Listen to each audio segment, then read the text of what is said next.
অন্যদিকে সাহাবায়ে কেরাম যারা ইসলাম ধর্ম গ্রহণ করে কাফের বেঈমানরা তাদের উপর নির্যাতন জুলুমের স্টিম রোলার চালায়। হযরতে বেলাল তখনও কালেমা পড়ে মুসলমান হন নাই।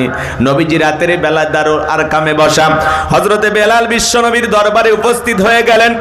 নবীজির চেহারা মোবারকের দিকে তাকাইয়া ডেকে বলেন, নবী গো, আপনার চাইতে সুন্দর মানুষ আমি জীবনে কোনোদিন দেখি নাই, বলুন সুবহানাল্লাহ।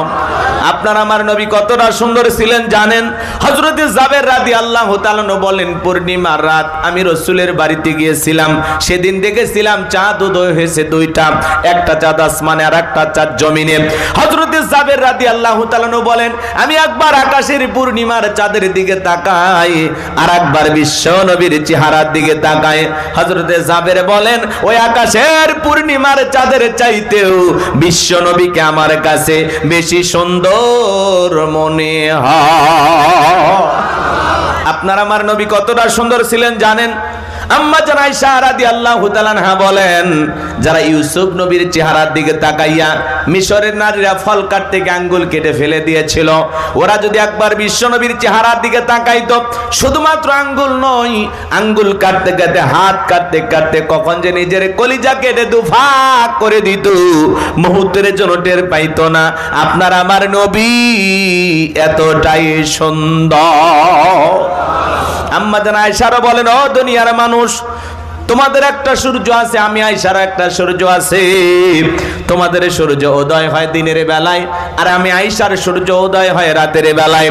আম্মা জান আয়েশা একদিন সেলাইয়ের কাজ করতেছিলেন রাত্রি বেলায়, হঠাৎ করে হাত থেকে সুইটা পড়ে গেল, বাতিতে কোনো তেল ছিল না, বাতি জ্বালাইতে পারলেন না, অপেক্ষায় বৈশা থাকলেন।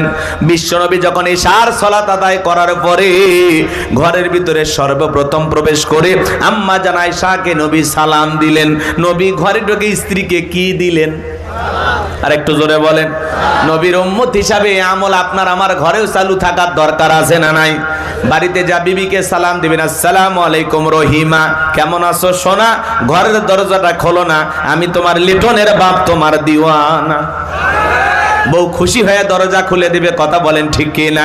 কিন্তু আপনার আমার ব্যবহার এত মিষ্টি না, ঘরের দরজা যা চিৎকারে মারে ডাক দেয়, এ রুবেলের মাবে দরজা খোল, বেশি দেরি হলে দরজা ভাঙ্গা ফেলে দিয়া আজ তোর পিঠের উপর কি যে হবি রে। ভিতর থেকে বউ বলে, এটা স্বামী না, সেকেন্ড আজরাইল। যদিও মানুষের পক্ষে সেকেন্ড আজরাইল হওয়া সম্ভব না, কথা বলেন হ্যাঁ কেন? এরকম স্বামী আছে না নাই? বউকে সালাম দিবেন, সালাম আছে যেখানে শান্তি আছে সেখানে, সালাম আছে যেখানে সমাধান আছে। অনেক বড় বড় ঝামেলা একটা সালামের মাধ্যমে সমাধান হয়ে যায়, কথা বলেন ঠিক কিনা? স্বামী স্ত্রীর দাম্পত্য জীবনে সুখ আর শান্তি যদি পেতে চান তাহলে ঘরে সালাম চালু রাখবেন, কথা কয় না কেন? স্বামী স্ত্রীর মধ্যে সালাম আদান প্রদান হলে আল্লাহর পক্ষ থেকে রহমত নাজিল হয়। আর যেই জবান দিয়ে স্ত্রীকে সালাম দিবেন আর স্ত্রী যেই জবান দিয়ে স্বামীর সালামের জবাব দেবে, উভয়ের মধ্যে ভালোবাসা বৃদ্ধি করে দিবেন তিনি কে? কথা বোঝেন নাই? এই জন্য সালাম উভয়ের মধ্যে আদান প্রদান হলে একে অপরের প্রতি ভক্তি, শ্রদ্ধা, ভালোবাসা, বিশ্বাস বেড়ে যায়, কথা বলে ঠিক কি না?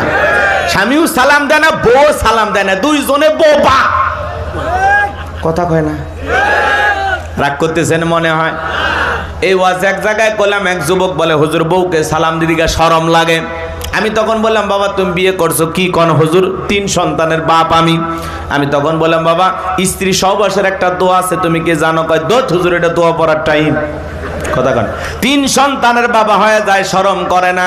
বউকে সালাম দিদিকে শরম লাগে, এটা শরম না শয়তানি? কারণ আর শরম যদি বেশি হইতো আর বইয়ের তো বাচ্চা হওয়ারই কথা না, বইয়ের বাচ্চা হয়ে যায়, শরম লাগে না, সালাম দিদিকে শরম লাগে, তার মানে এটা শরম না, এটা হলো শয়তানি, কথা বলেন। সূরা নূরের 27 নম্বর আয়াতে আল্লাহ জানিয়ে দিয়েছেন, এক মুমিন আর এক মুমিনের গৃহে প্রবেশ করতে হলে, ইমানদার যখন আর একজন ইমানদারের গৃহে প্রবেশ করতে যাবে, ওই গৃহবাসীর অনুমতি নিয়ে সালাম দিয়া তারপরে প্রবেশ করতে হবে। সালাম দিয়া অনুমতি নিয়ে একজন আর একজনের বাড়িতে প্রবেশ করবেন। আর আপনি বাচ্চা কয় বাড়ির মধ্যে ঢুকে যান, বাচ্চার বইয়ের ওন্না ঠিক নাই, ওর মা কি করতেছে, ওর বোন কি করতেছে, এক নজরে সিসি ক্যামেরা, সব দেখা শেষ, কথা কয় না ভাই? তাহলে কি বুঝলেন? আজ থেকে যার বাড়িতে ঢুকবেন কি করা লাগবে? সালাম দিতে হবে, অনুমতি নিতে হবে, তারপরে প্রবেশ করবেন। একবার সালাম দিলেন জবাব নাই, দুইবার সালাম দিলেন জবাব নাই, তিনবার সালাম দিলেন জবাব নাই, ওই দরজায় থাকারই দরকার না, এখন বাড়ির যান। আর না হলে যারে খুঁজতেছেন তার মোবাইল নাম্বার থাকলে ফোন করেন, কথা কন, রাগ কইরেন না। আবার উকি ঝুঁকি মেরে জানালাতে তাকাবেন না, ভালো হয়ে যায়। রাগ করতেছেন, অনেকে ফাঁসির টোপকে ঢোকে। তাহলে একজন মুসলমান খালি ওয়াজ শুনলে হবে না, আমল করা লাগবে। একজন মুসলমান আর একজন মুসলমানের বাড়িতে প্রবেশ করতে হলে সালাম দিয়া অনুমতি নিয়ে ঢুকতে হবে। এই সালাম দিচ্ছেন আর অনুমতি নিচ্ছেন, এর মধ্যে মহিলারা পর্দার আড়ালে চলে গেল, যার সাথে প্রয়োজন তার সাথে কথা বলে চলে আসলেন। কথা কি ক্লিয়ার? বোঝা যায়? এই আমলকে আজ থেকে চালু করবেন তো ইনশাআল্লাহ? পারবেন? দাম্পত্য জীবনে সুখ আর শান্তি যদি পেতে চান, ওই যে স্লোগান শোনেন না, আপনি কি দাম্পত্য জীবনে অসুখী? যদি সুখ আর শান্তি পেতে চান, রসুলের 4টি সুন্নত আমল করা লাগবে। জোরে বলেন কয়টি? আর একটু জোরে বলেন কয়টি? নবীজির 4টি সুন্নত যদি দাম্পত্য জীবনে স্বামী স্ত্রী আমল করতে পারেন, মৃত্যু পর্যন্ত আপনাদের সম্পর্ক টিকে থাকার গ্যারান্টি। বলেন আল্লাহু আকবার। কি সেই 4টি সুন্নত? কারা কারা শুনবেন একটু হাত তুলে দেখান। এই 4টি সুন্নত আমল করবেন তো ইনশাআল্লাহ? হাত নামান বাজান। এখন যদি আমি আলোচনাটা শুরু করে দিই এলোমেলো হয়ে যাবে, একটু ধৈর্য ধারণ করেন। আমি যে কথা বলতে চাচ্ছিলাম গভীর মনোযোগ দিয়ে কথাগুলো শুনে যান। আম্মা জান আয়েশা ডেকে বলেন, নবীজি যখন সালাম দিয়ে ঘরের ভিতরে প্রবেশ করলেন, নবীজির চেহারার আলোতে সুইটা কই পড়ে আছে আমি পরিষ্কার দেখতে পেয়েছি। বলুন সুবহানাল্লাহ। নবীর সম্মান মর্যাদা কত জানেন? যে নবী হা বললে তামাম পৃথিবীবাসীর জন্য আল্লাহ পাক হালালে পরিণত করে দেয়, যে নবী না বললে তামাম পৃথিবীবাসীর জন্য আল্লাহ পাক হারামে পরিণত করে দেয়। আল্লাহু আকবার বলেন। নবী যখন জমিনে পথ চলতেন, আসমানের মেঘ এসে ছায়া প্রদান করত। নবী যেই পথে হেঁটে যেত সুগন্ধি বের হইতো। নবী যদি থুতু নিক্ষেপ করতেন সেখান থেকে সুগন্ধি বের হইতো। নবী ওযু করলে ওযুর পানি দিয়াও সুগন্ধি বের হইতো। বলুন সুবহানাল্লাহ। নবী যখন ঘেমে যেতেন, আম্মা জানেরা নবীজির দেগের ঘামগুলো শিশির ভিতরে জমা রাখতেন। বিশেষ দিনে নবীজির দেগের ঘামগুলো সুগন্ধি হিসাবে ব্যবহার করা হতো। বলুন সুবহানাল্লাহ। হযরতে আনাস ডেকে বলেন, নবীজির দেগের ঘামের চাইতে দামি সুঘ্রাণ আমি জীবনে কোনোদিন নাকে পাই নাই। বলুন সুবহানাল্লাহ। নবীর সম্মান মর্যাদা কত জানেন? নবী আসমানের চাঁদের দিকে ইশারা করলে চাঁদ 2 টুকরো হয়ে যায়। জমিনে পা তুললে মাওলা পাকের আরশে আজিম আল্লাহ রাজধানীতে পৌঁছে যায়। বলুন সুবহানাল্লাহ। আরেকটু জোরে বলেন সুবহানাল্লাহ। যেই ছাগলের স্তনে দুধ নাই, বিশ্ব নবী যদি হাতটা লাগায়া দেন দুধে পরিপূর্ণ হয়ে যায়। যেই খাবার 2-3 জন মানুষ খাবে, ওই খাবারে যখন বিশ্ব নবীর হাতটা লেগে যায়, শত শত মানুষ খাবারে কেউ যেমন খাবার তেমনি থাকতো। নবীজির চেহারার দিকে তাকাইলে পেটের ক্ষুধা নিবারণ হয়ে যাইতো। মক্কা নগরী একজন মহিলা, তার স্বামী 3টা সন্তান রেখে মারা গেল। বড় ছেলেটা কিছুদিন পার হওয়ার পরে ডেকে বলে, মা, বাবা মারা গেল, কেউ তো আমাদের একটু খোঁজ খবর নিতে আসে না। ও মা, এতিমের দরদ, এতিম নবী ছাড়া দুনিয়ার কেউ বুঝবে না। মা, চলো না মা, ইমান আনি আর না আনি, আমাদের মনের দুঃখের কথা একটু বিশ্ব নবীর কাছে গিয়ে বলি। মহিলা বাধ্য হয়ে সন্তানদেরকে সঙ্গে নিয়ে বিশ্ব নবীর দরবারে উপস্থিত হয়ে গেলেন। বড় ভাই ছোট ভাইকে ডেকে বলে, ভাই, কেমন মানুষের চেহারার দিকে তাকাইলাম গো, যার চেহারার দিকে তাকাইয়া আমার পেটের ক্ষুধা নিবারণ হয়ে গেছে। ছোট ভাই ডেকে বলে, বড় ভাই, আমারও তো একই অবস্থা, কেমন মানুষের চেহারার দিকে তাকাইলাম গো, স্যার চেহারার দিকে তাকাইয়া মনে হয় এই মাত্র পেট ভরে কি যেন খাবার খাইলাম। যেই নবীর চেহারার দিকে তাকাইলে পেটের ক্ষুধা নিবারণ হয়ে যায়। সুবহানাল্লাহ বলেন। সেই নবীর কাছে হযরত বেলাল কথা মনে আছে না নাই? নবীর আশিক হওয়ার দরকার আছে না নাই? নবীর পাগল হওয়ার দরকার আছে না নাই? নবীর মোহাব্বত আমাদের কলিজায় থাকার দরকার আছে না নাই? পাইলে নিরালাই গো নবী, পাইলে নিরালাই, পাইলে নিরালাই গো নবী, পাইলে নিরালাই। দুই কদমে চুমু খাবো, দুই কদমে চুমু খাবো, চরণ ধুলি মাখবো গাই। পাইলে নিরালাই গো নবী, পাইলে নিরালাই, পাইলে নিরালাই গো নবী, পাইলে নিরালাই। দুই কদমে চুমু খাবো, দুই কদমে চুমু খাবো, চরণ ধুলি মাখবো গাই। পাইলে নিরালাই গো নবী, পাইলে নিরালাই। জোরে বলেন মারহাবা। সেই নবীর কাছে হযরত বেলাল কথা মনে আছে না নাই? বেলাল দেখে বলে, নবী গো, আপনি কালেমার দাওয়াত দেন, ইসলামের প্রচার প্রসার করেন, দয়া করে আমারে কালেমা পড়ে মুসলমান বানায় দেন। বিশ্ব নবী হযরত বেলালকে কালেমা পড়ায় দিলেন, লা ইলাহা ইল্লাল্লাহু মুহাম্মাদুর রাসূলুল্লাহ সাল্লাল্লাহু আলাইহি ওয়াসাল্লাম। হযরতে বেলাল কালেমা পড়ে মুসলমান হয়ে গেল। নবী আমার দিকে বলে, বেলাল, ইসলামের অবস্থা কোন ভালো না, কালেমা পড়েছো, আপাতত প্রকাশ করা যাবে না। হযরতে বেলাল দিকে বলে, নবী গো, আমার জীবনের কোনো দাম নাই। আমার মনিব মাইকে বলেছিলাম উট দুম্বা ছাগল পেশাব পায়খানা করে দেয়, এই ঘরে থাকতে আমার বড় কষ্ট হয়। ও মায়ে ডেকে বলে, বেলাল, উট দুম্বা ছাগলের দাম আমার কাছে আছে, কিন্তু তোর মতো কালো হাফসি বেলালের দাম আমার কাছে নাই। জোরে কন্যা উজুবিল্লাহ। আচ্ছা, একটু কথা কি বুঝতেছেন নাকি কষ্ট হয়? ইসলামের অবস্থা কি সবসময় ভালো থাকে? আজও তাম পৃথিবীর দিকে তাকায় দেখেন বাজান, যেখানে মুসলমান সেখানে নির্যাতন ও জুলুম আছে না নাই? আজও তাকায় দেখেন ফিলিস্তিনি মুসলমানদের উপর নির্যাতন ও জুলুম চালানো হচ্ছে। মনে রাখবেন যে সমস্ত জালেম বেঈমানেরা মুসলমানের রক্ত নিয়ে খেলা করতেছে, নমরুদ ফিরাউনের জায়গা যেমন পৃথিবীর জমিনে হয় নাই, ওই নেতানিয়াহুর জায়গা পৃথিবীর জমিনে হবে না। এই ইহুদিরা হলো বর্তমান বিশ্বে মুসলমানদের সবচাইতে বড় দুশমন। এদের পতন হবে, কথা বলেন ঠিক না? আজও তাম পৃথিবীর দিকে তাকায় দেখেন কাশ্মীরে মুসলমানদের উপর নির্যাতন ও জুলুম হচ্ছে কিনা বলেন? বলেন বলেন, ভারতের জমিনে মুসলমানদের উপর নির্যাতন ও জুলুম হচ্ছে কিনা? ভারতে অসংখ্য মসজিদগুলো আগুন লাগিয়ে পুড়িয়ে দেওয়া হচ্ছে, অসংখ্য মাদ্রাসাগুলো ভেঙে দেওয়া হচ্ছে। শুধু কি তাই? ভারতের সবচাইতে বড় মাদ্রাসা দেওবন্দ মাদ্রাসাও তারা বন্ধ করে দেওয়ার জন্য ষড়যন্ত্র করতেছে। অনেকে লেখালেখি করতেছেন, দেওবন্দ মাদ্রাসাকে বন্ধ ঘোষণা করা হচ্ছে। আমরা বলতে চাই, এই ভারত শত শত বছর মুসলমানরা শাসন করেছিল, একজন হিন্দুর উপরে নির্যাতন করেনি, একটি মন্দিরও কখনো ভাঙেনি। আজকে যারা উগ্রপন্থী হিন্দুরা, এই সন্ত্রাসীরা যারা মুসলমানের মসজিদ মাদ্রাসা ভেঙে দিচ্ছে, মনে রাখবেন মুসলমানের মসজিদ মাদ্রাসায় আঘাত করতেছেন, তাম পৃথিবীর 200 কোটি মুসলমানের কলিজায় আঘাত করা হচ্ছে।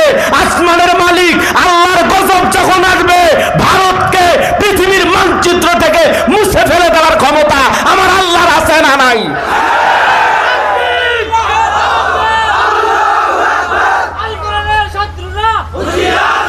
আমার ভাইয়েরা, আজও ভারতে গরুর গোশত খাওয়ার অপরাধে মুসলমানকে হত্যা করা হয়। গরুর গোশত হোটেলে বিক্রি করার কারণে মুসলিমকে ধরে নির্যাতন ও জুলুম করা হয়। কথা বলে ঠিক কিনা? মুসলিম নারী বোরকা পরে যাচ্ছে, কুকুর লেলিয়ে দেওয়া হচ্ছে। কথা বলেন না কেন? সোশ্যাল মিডিয়াতে আপনারা এই ভিডিওগুলো দেখেছেন কিনা? ভারতের এক উগ্রপন্থী হিন্দু নেতা আছে, শুভেন্দু, নাম শোনেননি? এ বলেছে ইসরায়েল যেরকম ফিলিস্তিনি মুসলমানদেরকে শেষ করে দিচ্ছে, তারাও নাকি কাশ্মীরের মুসলমানদেরকে বিদায় করবে। কথা বলেন না কেন? যারা মুসলমানকে বিদায় করা ষড়যন্ত্র করতেছেন, মনে রাখবেন মুসলমানের সাথে আছে কে? যারা এই জমিন থেকে ইসলামকে বিদায় করতে চায়, মনে রাখবেন ইসলামের সুইচ আছে কার হাতে? আমার আল্লাহ ডেকে বলেন, ইউরিদুনা লিতুফিউ নূরাল্লাহি বিআফওয়াহিহিম ওয়াল্লাহু মুতিম্মু নূরিহি ওয়ালাউ কারিহাল কাফিরুন। সূরা সফ আয়াত নাম্বার 8 আমার আল্লাহ রাব্বুল আলামিন জানিয়ে দিলেন কাফেররা চায় মুখে ফুৎকারে দিনের আলোকে ইসলামের আলোকে কোরআনের আলোকে নিভায়া দিতে। আমার আল্লাহ ডেকে বলেন আল্লাহু মুতিম্মু নূরিহি, এই জমিনে দিনের আলোকে কোরআনের আলোকে ইসলামের আলোকে আমি আল্লাহ রাব্বুল আলামিন প্রতিষ্ঠিত করে ছাড়ব। যদিও কাফের বেঈমানদের অন্তরে যত ধরনের জ্বালা যন্ত্রণা হোক না কেন, কথা বলেন ঠিক কিনা, ইসলাম আছে থাকবে কিয়ামত পর্যন্ত। যেই জালেমেরা নির্যাতন জুলুম করতেছে ওই জালেমদেরকে একদিন পরাজয় বরণ করতে হবে, কথা বলেন ঠিক কিনা। এই ভারতের উগ্রপন্থী কিছু হিন্দু আছে, এরা মুসলমানদের সাথে খুব বেশি বাড়াবাড়ি করতেছে, কথা বলে না কেন। ভারতে তীব্র আন্দোলন মুসলমানেরা গড়ে তুলতেছে, মোদি হটাও ভারত বাঁচাও স্লোগান দিতেছে। এজন্য বলতে চাই দাদা, ক্ষমতার চেয়ারে বসে এতটা অহংকার করবেন না। এরকম বড় বড় গাদ্দার অহংকারীকে আল্লাহ জমিন থেকে নিশ্চিহ্ন করে দিয়েছে, অপমানিত করে জুতার বাড়ি খাওয়া ক্ষমতার চেয়ার থেকে আল্লাহ বিদায় করে দিয়েছে, কথা বলেন ঠিক কিনা। দাদা এখনো সময় আছে, ভালো হয়ে যান, কথা বলেন ঠিক কিনা। নরেন্দ্র মোদী দাদা ক্ষমতার চেয়ারে বসে আছে, আর এদিকে অক্ফ আইন বাতিলও করেছে, আলহামদুলিল্লাহ আমরা খুশি হয়েছি। কিন্তু আবার এক শ্রেণীর মুসলমানদেরকে নিধন করে দেওয়ার জন্য নানামুখী ষড়যন্ত্র চলতেছে। অসংখ্য মুসলিম নারীদেরকে তারা গণধর্ষণ করেছে, কথা বলেন না কেন। অসংখ্য মুসলমানকে হত্যা করা হচ্ছে, নির্যাতন করা হচ্ছে, চোখ তুলে নেওয়া হচ্ছে, হাত পা কেটে বিচ্ছিন্ন করা হচ্ছে। মুসলমানের রক্ত নিয়ে তারা খেলা করতেছে। মনে রাখবেন, যারা মুসলমানের রক্ত নিয়ে খেলা করতেছে ওই জালেমদেরকে পরাজয় বরণ করতেই হবে, হয় 2 দিন আগে আর 2 দিন পরে, কথা বলেন ঠিক কিনা। প্রতিবেশী রাষ্ট্র হিসাবে আমরা বন্ধুত্বের হাত বাড়াই, কিন্তু তারা আমাদের বন্ধুত্ব গ্রহণ করে না, তারা প্রভুত্ব ফলাইতে চায়, বাংলাদেশে তারা দাদাগিরি দেখাইতে চায়। মনে রাখবেন, প্রতিবেশী দেশ হিসাবে ভারত হলো বাংলাদেশের সবচাইতে বড় দুশমন, কথা বলে ঠিক কিনা। এরা আমাদের সহযোগিতা করে না, এরা আমাদেরকে বিচ্ছিন্ন করে আমাদেরকে নিয়ে খেলতে চায়, কথা বলেন ঠিক কিনা। কিন্তু ওদের পাতানো ফাঁদে পা দেয়া যাবে না, কথা বলেন ঠিক কিনা। আমরা না হতে চাই ভারতের গোলাম, না হতে চাই আমেরিকার গোলাম। আমরা মুসলমান, আমরা আল্লাহর গোলাম হয়ে বাঁচতে চাই, আল্লাহর গোলাম হয়ে মরতে চাই। কারা কারা হাত তুলে দেখা। লিল্লাহে তাকবীর, লিল্লাহে তাকবীর। আল কোরআনের আলো, দুনিয়ার মুসলিম, আমার নেতা তোমার নেতা, এই ভারতের দালালেরা, আমেরিকার দালালেরা, লিল্লাহে তাকবীর। কলিজা ভরা সাহসে চলতে হবে। দুনিয়াত কয়দিন বাঁচবে? আজকে ওয়াজ করতেছি, হঠাৎ করে শুনবেন গোলাম রব্বানি নাই, এটাই তো দুনিয়া, কথা বলেন না কেন। বাংলাদেশে কোরআনের ফাঁকি ছিল আল্লামা সাইদি, তিনি নাই, তিনি চলে গেছেন। তিনি থাকলে তার হুঙ্কারে পুরো বাংলাদেশের 20 কোটি মুসলমান কেঁপে উঠত, জেগে উঠত, অনুপ্রেরণা পাইত, উৎসাহ পাইত। ভারতকে নিয়ে ওইভাবে বজ্র কণ্ঠে আর ওইরকম হুঙ্কার দেওয়ার মতো বক্তাও নাই, মুফাসসিরও নাই, কথা বলেন ঠিক কিনা। আমরা তো অনেকেই ভয় পাই, ভয় করে লাভ আছে ভাই, কথা বলেন না কেন।